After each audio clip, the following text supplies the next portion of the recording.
오늘 우리에게 주시는 하나님의 말씀은 창세기 50장 14절로 21절까지 말씀입니다.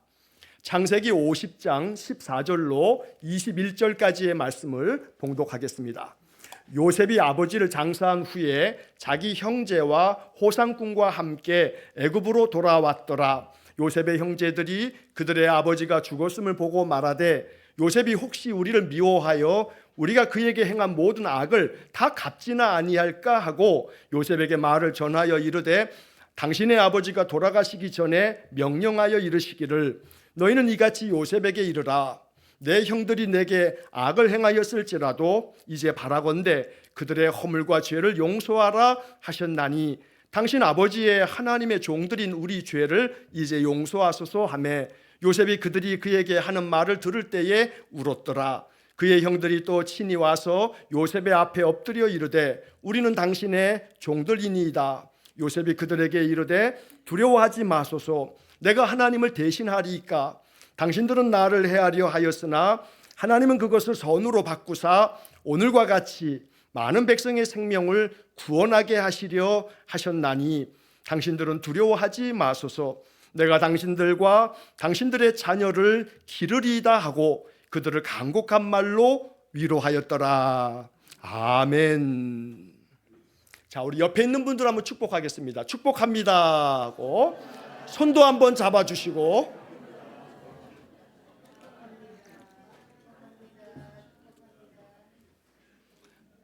자, 올해 우리가 또 한번 축복하는 게 있죠. 누구 축복하는 거예요? 그 옆자리 옆에 자리가 비어 있죠. 그래도 오늘 우리 예배당에 이렇게 또 우리 방문하신 분들도 계시고 그러셔서 그런지 또 오늘은 또 무슨 마음이 또 우리 마음속에 있는지 다 이렇게 많이 오셔서 이렇게 한번 뒤돌아보세요. 이렇게 좀 조금 뭔가 좀 찬 것 같아. 그죠? 그런데 여러분 옆에가 비었어요. 그런데 여러분 옆에 이 자리도 여러분들이 기도하시고 축복하시는 대로 누군가가 여기에 와서 앉을 줄로 믿습니다. 그런 믿음으로 옆에 빈자리에다가 여러분 손 한번 이렇게 탁탁 대고 여기에 앉으실 당신을 축복합니다. 시작. 여기에 앉으실 당신을 축복합니다. 네. 우리가 고백한 대로 될 줄로 믿습니다. 우리 교회가 자칭 건강한 교회예요. 우리 교회가 이 교회에서 신앙생활을 잘 할 때 그들에게 복이 되지요. 그래서 여기에 앉으실 당신을 축복합니다. 여러분 예배당에 딱 오시게 되면 앉아서 처음 이제 기도하실 거 아니겠어요? 그러면 옆자리에도 손 한번 이렇게 대놓고서 기도하세요. 그 기도가 분명히 쌓이고 또 그 기도에 하나님 응답하실 줄로 분명히 믿습니다. 자, 지난 1월달, 2월달 이제 두 달째 이제 2월 마지막 주일이 되는데 너의 성숙함을 나타내라. 우리 교회 이제 올해 표어가 되겠습니다만 제가 이제 오늘까지 한 8주 동안에 성숙함에 대한 여러 가지 이야기들을 쭉 나누고 있어요. 그러면서 우리 신자들의 성숙함도 또 교회의 성숙함도 여러 가지를 이렇게 살펴보면서 이제 오늘 한 번 더 이제 이 주제를 얘기를 하려고 하는데 오늘 말씀의 제목을 한번 읽어보겠습니다. 시작. 성숙함의 증거. 성숙함의 증거. 오늘 이러한 말씀을 함께 나누려고 합니다. 제가 이제 핸드폰, 요즘엔 다 스마트폰이잖아요. 그 스마트폰 안에 여러 가지 이제 어플리케이션이라고 하는 프로그램, 어플들이 있어요. 근데 그 중에 제가 많이 사용하는 어플 중에 하나가 국어사전이에요. 국어사전. 제가 국어사전을 어플을 다운받아가지고 그래서 이제 사전을 참 자주 봐요. 특히나 목사이기 때문에 설교를 준비할 때 어찌 보면 주석책을 살펴보는 것보다는 사전을 더 많이 본다고 해도 지나치지 않아요. 한 단어 한 단어들을 제가 다 찾아서 사전의 뜻들을 다시 한번 살펴봐요. 왜냐하면 저에게는 익숙한 단어들이지만 그 익숙한 단어가 오히려 너무나 익숙하다 보니 그 단어가 진짜 무슨 뜻인지를 모르고 쓸 때가 있어요. 그래서 설교자이기 때문에 항상 사전을 더 많이 찾아보면서 단어 하나하나를 생각해 보는데 오늘 제목에 대한 부분도 마찬가지예요. 이 제목을 마음속에 기도하면서 정하고 난 다음에 가만히 제목을 뚜려져라 노트에다 써놓고 생각해 보다 보니 성숙함, 성숙 또 증거. 이거 가만히 살펴보면서 이거를 사전에서 뭐라고 말하고 있나 하고 찾아봤더니 이렇게 풀이가 돼 있어요. 성숙, 몸과 마음이 자라서 어른스럽게 되다. 뭐처럼 된다고요? 어른스럽게 되는 거. 그게 성숙이에요. 그러니까 어른 같지 않으면 미성숙한 거죠. 그러니까 이 성숙함이라고 하는 것은 어른스럽게 되는 거예요. 어른스럽게 되는 거. 얘가 참 어른스럽다. 그 말은 뭐예요? 성숙하다는 거죠. 그러면 어른이 뭐예요? 어른은 그냥 어느 정도 나이가 넘어가면 어른이에요? 아니에요. 그렇게 생각하면 안 돼요. 어른, 사전에는 이렇게 돼 있어요. 다 자란 사람. 이것만 보면 그렇죠. 나이가 어느 정도 되면 다 자랐으니까 다 자란 어른이죠. 하지만 그 다음에 또 뭐라고 돼 있냐면 또는 다 자라서 자기 일에 책임을 질 수 있는 사람. 이게 국어사전의 어른에 대한 풀이에요. 어른은 다 자라서 자기 일에 책임을 질 수 있는 사람. 이게 어른이에요. 이게 어른. 나이가 먹어도 자기 일에 책임질 줄 모르면 이건 아직 어른은 아니에요.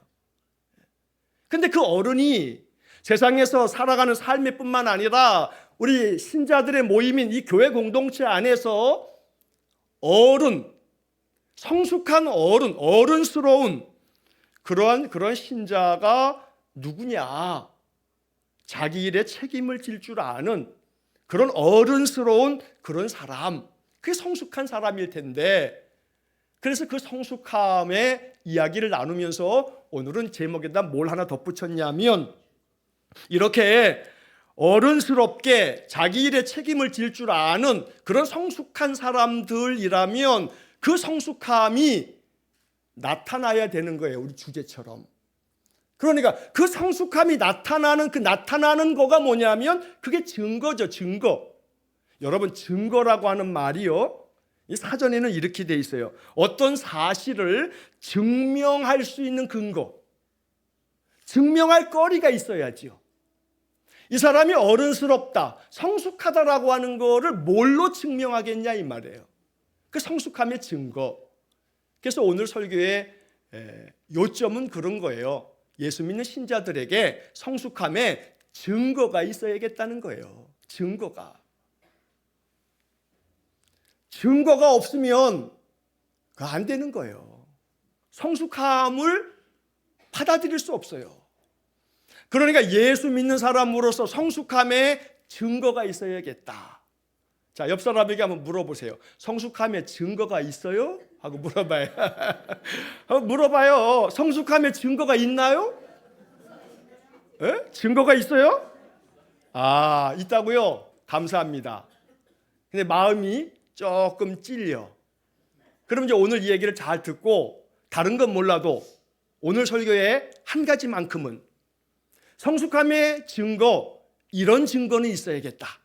여러 가지 얘기하겠지만 성숙함의 이런 증거는 좀 있어야겠다라고 하는 거예요. 여러분, 성숙함의 증거가 특히나 신자들에게 있어서 그 신앙의 성숙함의 증거가 교회 다닌 연수겠어요? 교회 한 30년, 40년 다니면 이 사람 무조건 성숙해지는 거예요? 교회 다닌 연수가 성숙함의 증거는 아니에요. 또 교회 직분이 성숙함의 증거예요? 목사가 더 성숙해요? 천만의 말씀이에요. 장로와 권사가 더 성숙한 거예요? 그러기를 바라지만 그러지 않을 때도 많아요. 그러니까 교회 직분이 성숙함의 증거는 아니라고요. 그러면 성숙함의 증거가 뭐냐고요? 오늘 이 설교의 이야기에서 그냥 한 가지를 얘기하는 거예요. 물론 그 한 가지는 또 다른 게 붙어 있는 게 하나 있습니다만 전체적으로 한 가지예요. 다름 아닌 성숙함을 증명할 수 있는 가장 좋은 기준은 그 사람의 언어다. 언어. 뭐라고요? 그 사람의 언어. 다르게 말하면 말. 그 사람의 말은 그 사람의 성숙함을 보여주는, 증명해주는 증거예요, 증거. 여러분, 말에도 온도가 있어요. 말에도 온도가 있어요. 어떤 사람의 말은 찬바람이 시베리아 찬바람이 불어. 아주 그냥 그 사람 말만 들으면 그냥 그 찬바람에 그 찬 기운이 그냥 내 마음을 얼마나 그냥 서늘하게 만드는지. 아, 진짜 그런 사람하고 좀 얘기 나누고 나면 아주 진짜 내 마음까지 차가워져. 차가운 말이 있어요. 하지만 따뜻한 말이 있어요. 따뜻한 말이 있어요. 사람의 말의 온도가요 있기 때문에 사람의 체온이, 정상적인 체온이 몇 도예요? 36.5도라고 우리가 이렇게 일반적으로 얘기하죠. 거기에 뭐 플러스 마이너스 뭐 0.5 왔다 갔다 할 수 있어도 일반적으로 36.5도가 사람의 적정한 건강한 온도라, 체온이라 그러듯이 사람의 말도 36.5도는 돼야 되는 거예요. 이게 사람도 40도가 넘어가면 큰일 나잖아요.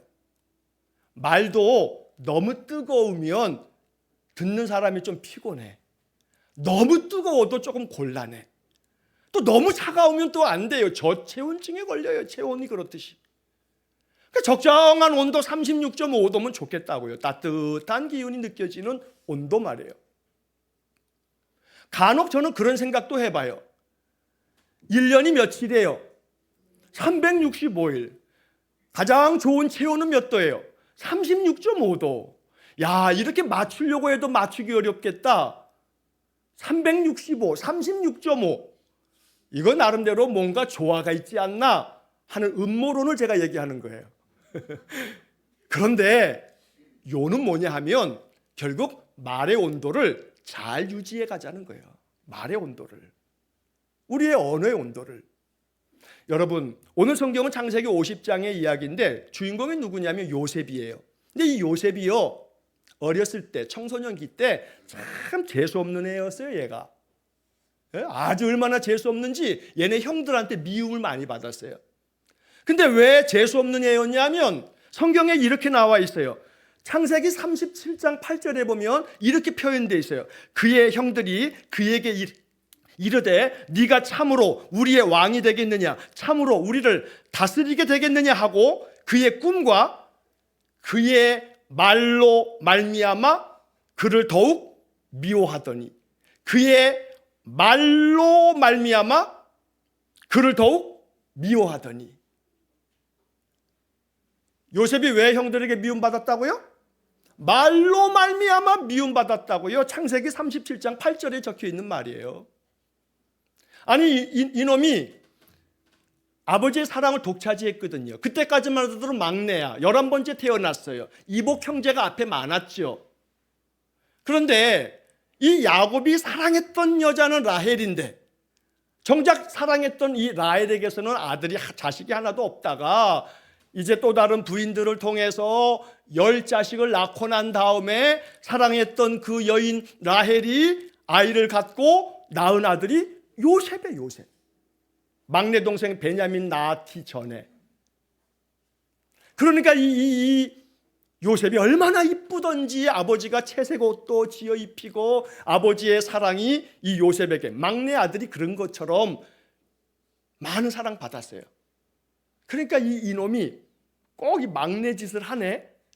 형들이 뭔가 잘못하면 아버지한테 가가지고 쪼르륵 가가지고 나불나불나불.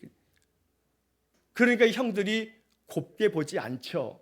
그러더니 드디어 어느 날엔가는 이놈이 기세등등하게 형! 내가 오늘 꿈을 꿨는데 기가 막힌 꿈을 꿨어. 그러면서 꿈 얘기를 들려주는데 내가 이렇게 묶어놓은 곡식단도 있고 형들이 묶어놓은 곡식단들도 있었는데 형들의 곡식단들이 내 곡식단에 쭉 둘러서더니 나한테 절을 합디다. 에라이씨, 재수없이.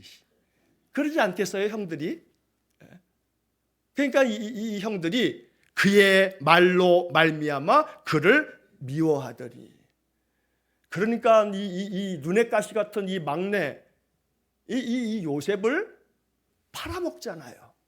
우물에 던져 죽이려고 했다가 그래도 그냥 건져내가지고 상인에게 팔아서 저 이집트 땅에 종으로 팔려갔잖아요. 그리고 난 다음에 우여곡절이 많았어요. 그 얘기는 우리가 창세기에서 잘 알아요. 그 요셉이 애굽의 총리가 됐어요. 흉년이 7년 동안 드느라고 온 세상 사람들이 곡식어 들어오고 이 이집트 땅에 왔다가 이 자기 동생 요셉이 총리가 되어진 것을 이제 결국은 알게 됐잖아요. 아버지하고 형제 식구들을 다 이집트로 모시고 와서 여기서 살았어요. 그러다가 아버지가 돌아가셨어요. 문제는 그때부터 시작되는 거예요. 아버지가 돌아가시고 나니까 이 형제들이 이제 막 조바심이 나는 거예요. 안절부절 못해요. 아버지 살아계실 때는 우리 동생 요셉이 이 막강한 이집트 제국의 총리가 되어서 옛날에 우리가 자기를 미워하고 자기를 종으로 팔아먹었는데 아버지 때문에 우리를 그냥 그때 일을 덮어주고 있다가 아버지 돌아가셨으니 우리한테 보복하지 않겠느냐 하고서 이제 막 두렵고 떨린 거예요. 그러니까 그 얘기를 요셉에게 전하면서 아버지가 살아계실 때 이렇게 얘기했다 하면서 오늘 본문에 우리가 읽은 얘기예요. 그래서 아버지가 돌아가셨지만 우리를 용서해달라, 그 용서해달라고 이렇게 얘기를 하잖아요. 그게 요셉이 그 얘기를 듣고요 울었어요. 그 얘기를 듣고 울었어요. 여러분 가만히 생각해 보세요. 요셉이 그런 얘기를 듣고 17절 마지막에 보니까 그들이 하는 말을 듣고 들을 때 울었더라. 이 요셉의 마음을 생각해 보세요. 어떤 마음이었을까? 이 요셉이 울면서 어떤 감정이 교차됐을까? 그 옛날 나를 빈 그 우물 구덩이에 던져넣어서 나를 정말 죽을 뻔했던 나를 끄집어내더니 아이고 장난쳤구나. 형들이 그러면 그렇지 나를 끌어올려 주더니 그건 장난친 게 아니라 나를 팔아먹기 위한 거였어. 그래서 종으로 팔려가서 그 고생 직사게 했던 세월들을 생각해 볼 때 얼커니 됐어. 아버지 돌아가셨어. 그래 이제 니들 죽었어. 니들이 살길 바래? 니들 죽었어. 이러고서 눈물 흘린 게 아니잖아요. 형들이 그렇게 얘기하는 그 얘기를 듣고 형들이 직접 찾아와서도 얘기하는 거예요. 뭐라고 찾아와서 얘기하냐면 우리는 당신의 종들입니다. 이래. 종들입니다. 에이 참 인생 참 그렇죠. 예? 언제는 그렇게 팔아먹고 미워하고 막 그러더니 이제는 아버지 죽었으니까 이제 이 동생이 자기들에게 보복할까 봐 우리가 당신의 종입니다. 막 이래 쌓고 있어요. 세상 인간의 인심이 그래요. 그때 이 요셉이 하는 말이 기가 막힌 거예요. 기가 막힌 거예요. 화면으로도 다시 한번 보여주시기 바랍니다. 19절, 20절, 21절. 19절, 20절, 21절. 없어요? 우리 아들놈이 어디로 샜어? 이놈 봐라. 자, 제가 여기서 원격으로 또 이렇게 또 조정을 할 수 있어요. 너 혼났다. 자, 19절, 20절, 21절. 19절 한번 읽어보겠습니다. 요셉이 그들에게 이르되 두려워하지 마소서 내가 하나님을 대신하리까. 또 이게 왜 안 넘어가나? 집사님 한번 넘겨.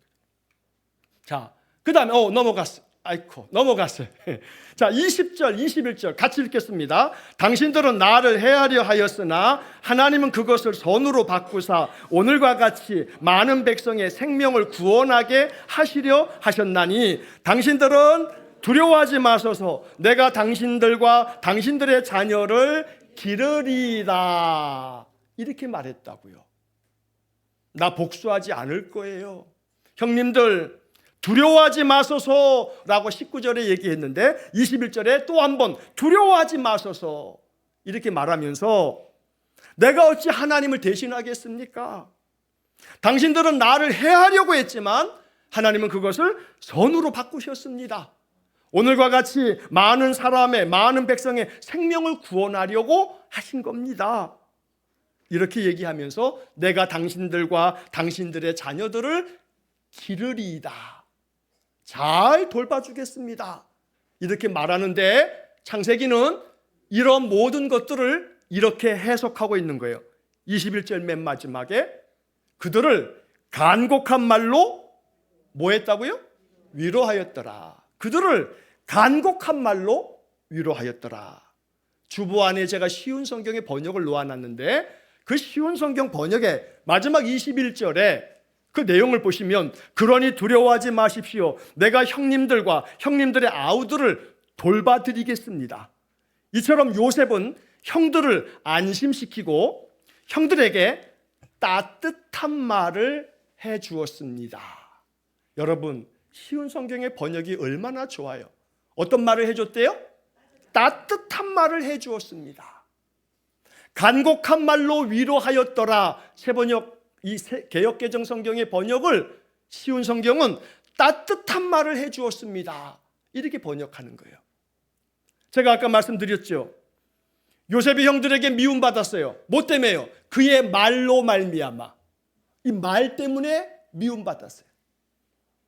그랬던 요셉이 창세기 50장의 마지막 부분에 가서는 따뜻한 말로 그들을 위로해 주었어요. 뭐가 바뀌었어요?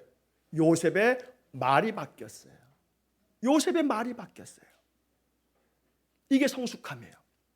말이 바뀌는 게 성숙함이에요. 옛날이나 지금이나 말이 안 바뀌었으면 이건 성숙함이 아직 아닌 거예요. 잠언 20장 15절 말씀에 이런 보배와 같은 말씀이 있어요. 세상에 금도 있고 진주도 많거니와 지혜로운 입술이 더욱 귀한 보배니라.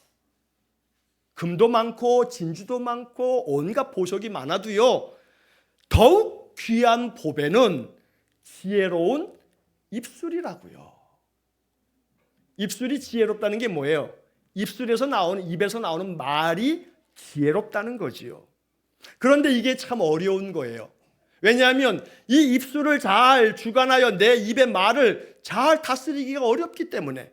그래서 신약성경 야고보서 3장 2절 말씀에 보면 우리가 다 실수가 많으니 만일 말에 실수가 없는 자라면 곧 온전한 사람이라. 누가 온전한 사람이에요? 말에 실수가 없는 사람. 이 야고보서가 말하는 온전한 사람이 결국 뭐겠어요? 성숙한 사람이죠. 말에 실수가 없는 사람. 그런데 야고보 사도는 3장 8절에서 또 이렇게 얘기를 해요. 혀는, 우리 입 안에 있는 이 혀는 능히 길들일 사람이 없나니 쉬지 아니하는 악이요 죽이는 독이 가득한 것이라. 여러분, 이 혀에서 쉬지 않는 악과 죽이는 독이 이 입에 가득해 있어요. 누구나가 다, 모두가 다. 그래서 혀가 능히 길들일 사람이 없다고 말하는 거예요. 신앙은요, 자기 혀 길들이는 과정이 신앙이에요. 신앙생활이 교회 열심히 나와서 종교 행위하는 게 신앙이라고 생각하면 안 돼요. 말씀을 보면서 말씀의 가르침대로 사는 거죠. 말씀이 얘기하고 있어요. 이 혀 안에 끊임없이 쉬지 않은 악과 죽이는 독이 이 가득한 나의 혀를 능히 길들여가는 이 과정이, 이게 바로 성숙합니다. 야고보서는 그것을 온전한 사람이라고 말하죠. 자, 이처럼 우리들의 말에 따뜻한 말이 담겨지면 이 사람은 성숙한 사람이라 라고 이렇게 말하는 거예요. 그렇지 않으면요, 그 말이 사람을 죽이기도 하고요, 살리기도 해요. 여러분, 잠언 18장 21절에 보면 이런 표현이 나와요. 죽고 사는 것이 혀의 힘에 달렸나니 혀를 쓰기 좋아하는 자는 혀의 열매를 먹으리라. 죽고 사는 게 뭐에 달렸대요? 혀의 힘에 달렸대요. 그러니까 이 사람의 말로 인해서 사람을 살려내기도 하지만 그 사람의 영혼을 죽이기도 하는 거예요. 그러니까 우리의 이 언어, 우리의 말은 우리의 성숙함의 증거가 된다. 성숙함의 증거가 된다. 그래서 오늘 우리들은 이 말씀을 기억하면서 요셉이 그 말로 말미암아 형들에게 미움받았던 요셉이 그 창세기 50장의 마지막에 가서는 따뜻한 말로 형제들을 위로하고 따뜻한 말로 그들을 간곡하게 붙들어주는 이러한 요셉의 이야기를 보면서 우리는 마음속에 깊이 생각해야겠어요. 잠언은 지혜가 가득한 책이죠. 잠언 18장 4절 말씀에 보면 이런 말씀이 기록되어 있어요. 명철한 사람의 입의 말은 깊은 물과 같고 지혜의 샘은 솟구쳐 흐르는 내와 같으니라.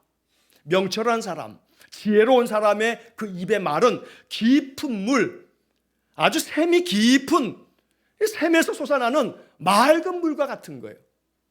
여러분, 깊은 샘에서 솟아나는 이 샘물은 우리를 시원하게 만들죠. 우리의 마음에 이 묵었던 이 모든 것들을 깨끗하게 해줄 만큼의 그것은 사람의 말이에요. 깊은 물과 같은 지혜로운 사람의 입의 말은 사람의 영혼을 그렇게 상쾌하게 만든다는 거예요. 여러분 아마 지금까지 사시면서 경험하신 바가 있으실 거예요. 어떤 사람들의 이야기를 듣고 누군가의 이야기를 듣고 내 마음이 시원해졌어요. 마음이 상쾌해졌어요. 마음이 편안해졌어요. 그런 경험이 있으시다면 이제는 그 경험처럼 여러분들이 그런 사람이 되는 거지요. 그게 성숙함을 나타내라고 하는 올 한 해 우리 교회의 이 표에 걸맞는 신앙이 아니겠습니까? 그러므로 우리는 기도해야 돼요. 아까 말씀드린 것처럼 이 혀를 능히 길들일 사람이 없어요. 이걸 끊임없이 길들여가는 과정이 신앙의 과정이라고 말씀드렸지요. 그러니까 이 혀를 능히 잘 길들이려면 이 혀 안에 이 혀를 잘 지킬 파수꾼이 필요한 거예요. 파수꾼이. 그래서 시편 141편 3절 말씀에 이렇게 말씀하고 있어요. 여호와여 내 입에 파수꾼을 세우시고 내 입술에 문을 지키소서. 이 기도가 우리의 기도가 되어야 돼요. 여호와여 내 입에 파수꾼을 세우셔서 이 입술이 제멋대로 지 하고 싶은 대로 자기 감정대로 거침없이 쏟아내지 말고 그 파수꾼이 내 입에서 딱 지키고 있다가 안 돼, 넌 들어가, 그런 말은 그냥 집어넣어 하고 파수꾼이 내 입을 지키는 그런 삶을 사는 거. 그래서 하나님 내 입술에 문을 지키소서라고 기도하고 있단 말이에요. 하나님 내 통장에 이 잔고를 지켜주십시오. 이런 기도만 하지 말고 하나님 내 입술에 문을 지켜주십시오. 내 입술에 문을 지켜주십시오. 이런 기도를 통해서 우리는 성숙함을 나타낼 수가 있어요. 이런 성숙함의 증거가 있을 때 그 사람을 통해서 주변 사람들이 따뜻해져요. 우리 신자들은 자기 한 사람 잘 먹고 잘 사는 걸로 끝나면 안 돼요. 그건 불신자와 같아요. 신자는 내가 복되게 살고 나로 말미암아 내 주변 사람들이, 가까운 내 가족이, 나와 함께 일하는 사람들이 나로 말미암아 내 덕분에 그들이 마음이 따뜻해져야 돼요. 그들의 마음의 평화가 나로 말미암아 나의 축복의 말과 내가 그들을 위해서 기도하는 중보 기도로 그들이 그렇게 살아가야 돼요. 세상을 바꾸어가는 사람들이 신자여야 되는 거예요. 그래서 이 성숙함의 이 증거를 우리의 삶 속에서 이루어내야 돼요. 이게 복음 안에서 구원받은 사람의 삶의 모습인 거죠. 그러나 여러분 또 한 가지 기억하셔야 될 것이 있어요. 우리의 입술의 말이 은혜로운 말이 되어줘도 말이에요. 예를 들어 다른 사람이 아무리 은혜로운 말로 내게 말해도요, 말하는 사람에게 있어서의 그 말도 성숙해야 되는데 이것과 연관지어서 또 잊지 말아야 될 것이 있어요. 그게 뭐냐면 잘 알아듣는 귀가 있어야 돼요. 귀가. 아무리 그쪽에서 은혜로운 말과 따뜻한 말을 전해 주어도 이 듣는 사람이 아주 저 시베리아야. 뭘 듣든지 간에 이 사람은 다 뭘로 들어요? 참말로 들어, 참말로. 따뜻하게 말했는데 날 비꼬네. 아니 비꼰 게 아닌데 비꼰대요. 뭐가 없어서 그래요? 듣는 귀가 없어서, 듣는 귀가 없어서. 그러니까 성숙한 입술도 필요합니다만 뭐도 필요한 거예요? 성숙한 귀도 필요하다는 거예요. 성숙한 귀도. 이스라엘 백성들이 광야 40년 동안의 출애굽 이후에 온갖 고생을 많이 했죠. 하나님이 그 고생의 과정들을 다 돌보아 주시고 지켜주셨어요.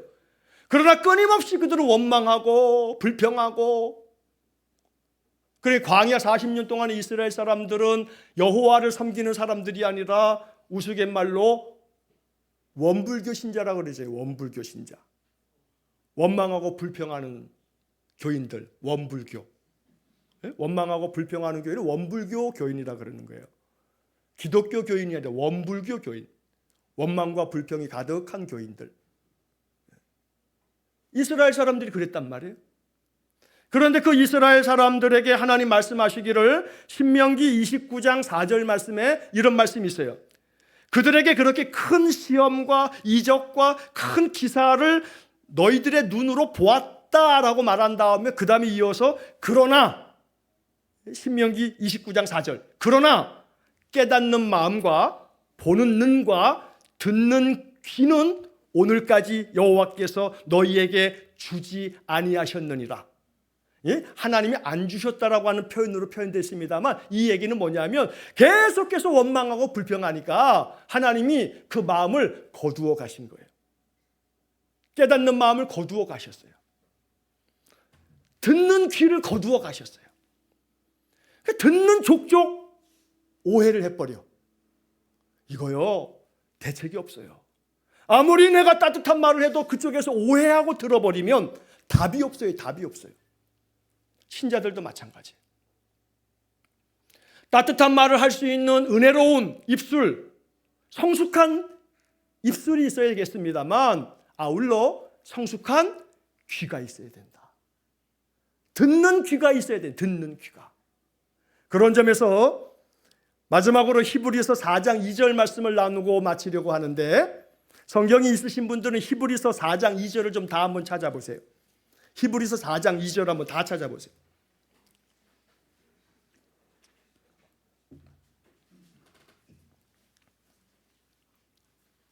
히브리서 4장 2절 말씀에 보면 이런 말씀이 기록되어 있어요. 그들과 같이 우리도 복음 전함을 받은 자이나 들은 바 그 말씀이 그들에게 유익하지 못한 것은 듣는 자가 믿음과 결부시키지 아니함이라. 듣는 자가 믿음과 결부시키지 아니함이라. 이 얘기가 지금 무슨 얘기냐면 이 히브리서 4장 2절을 세번역 성경의 번역으로 보면 더 이해하기가 쉬워요. 제가 한번 읽어드릴게요. 그들이나 우리나 기쁜 소식을 들은 것은 마찬가지입니다. 그런데 들은 그 말씀이 그들에게는 아무런 유익이 되지 못하였습니다. 그들은 그 말씀을 듣고서도 그것을 믿음과 결합시키지 않았기 때문입니다. 똑같은 것을 들었는데, 똑같이 기쁜 소식을 들었는데 그들은 그 들은 얘기가 그들을 유익하게 하지 않았대요. 왜냐하면 그들은 그 들은 것을 믿음과 결합시키지 않았기 때문이다. 이렇게 말하는 거예요. 그러니까 뭔가 들을 때 그 듣는 얘기를 항상 어떻게 들어야 돼요? 믿음과 결합시켜서 들으라. 이게 히브리서 4장 2절 말씀이에요. 믿음으로 들으라 이 말이에요. 믿음으로 들으라. 목사가 설교를 해도요, 목사의 설교를 듣고요, 똑같은 얘기를 들었는데 어떤 사람은 은혜를 받고 마음으로 자기를 살피면서 생각하고 묵상하는 반면에 목사의 설교를 똑같이 듣고도 목사님이 나를 깠어. 오늘 목사님 나를 까더만. 난 당신을 깐 적이 없는데 깠다니. 그리고 상처받고 안 나오는 분도 계세요. 아주 속상해 죽겠어. 뭐에 속상하냐면 내 입술이. 말 좀 잘하지. 어쨌든 상처받았다잖아. 너 때문에. 말 좀 잘하지. 근데 제가 아무리 철야기도 하고 그래서 말씀을 전해도요, 이 좋은 소식을 들어도요, 믿음과 결합시켜 듣지 않는 사람들이 있으면요, 거기서 뭐가 됐든지 간에 그것이 오해가 되거나 마음이 상함이 될 수 있어요. 그러니까 이 히브리서 4장 2절처럼 은혜롭게 따뜻한 말을 할 수 있는 성숙함의 증거도 필요한데, 이 성숙함의 증거는 아울러서 듣는 귀가 믿음과 결합하여 들을 줄 알 때 그 성숙함은 더 빛나는 증거가 된다. 그러므로 오늘 이 이야기를 마음 깊이 생각하면서 우리 일산음과교회 성도들은 그 입에서 나오는 모든 말이 36.5도처럼 따뜻한 말이 되기를 축복하고, 또한 동시에 우리 안에는 모든 얘기를, 어떤 얘기를 들어도 그것 때문에 마음 상해하지 마시고 기도하면서 믿음과 결합시켜서 들으시면 그 속에도 하나님의 은혜가 있을 줄로 믿습니다. 이렇게 우리의 성숙함이 아름다운 증거가 되어서 많은 이들이 우리의 나타나는 이 성숙함으로 우리 주변 사람들도 예수 향기에 점점 가까이 나아올 수 있는 그런 은혜가 있기를 축복합니다. 기도하겠습니다. 자비로우신 하나님, 성숙함의 증거가 있기를 원합니다. 내가 예수 믿고 난 후 변화되어 내 마음과 또 내 생각과 나의 가치관과 나의 삶의 행실이 변화되어 이 변화된 증거가 나의 말을 통해서 아름답게 드러나기 원합니다. 우리의 말이 따뜻한 말 되기를 원하고, 이 말로 인하여 사람이 살아나기를 원하고, 또한 누가 뭐라고 말해도 그 말을 믿음과 결합하여 들을 줄 아는 귀를 주셔서 우리의 귀가 은혜로운 귀가 되게 해 주옵소서. 이 성숙함이 내 가정에서, 내 일터에서, 교회와 또 내가 만나는 사람들 속에서 아름다운 도구가 되어서 많은 사람들이 우리 신자들로 말미암아 하나님의 마음을 알아가는 귀한 복을 내려 주옵소서. 예수님 이름으로 기도하옵나이다. 아멘. 우리 구주 예수 그리스도의 은혜와 하나님 아버지의 극진하신 사랑과 성령의 교통하심이 성숙함의 증거를 가지고 인생을 살아가기를 간절한 마음으로 기도하는 머리 숙인 귀한 성도들 위에와 저들 가정과 우리 성도들의 산업 위에와 또 주의 몸된 교회와 이 나라 위에 우리가 파송한 이정수 목사님과 그의 가정과 일본에서의 그 사역 위에 세상 열방 위에 영원토록 함께 하시길 축원하옵나이다. 아멘.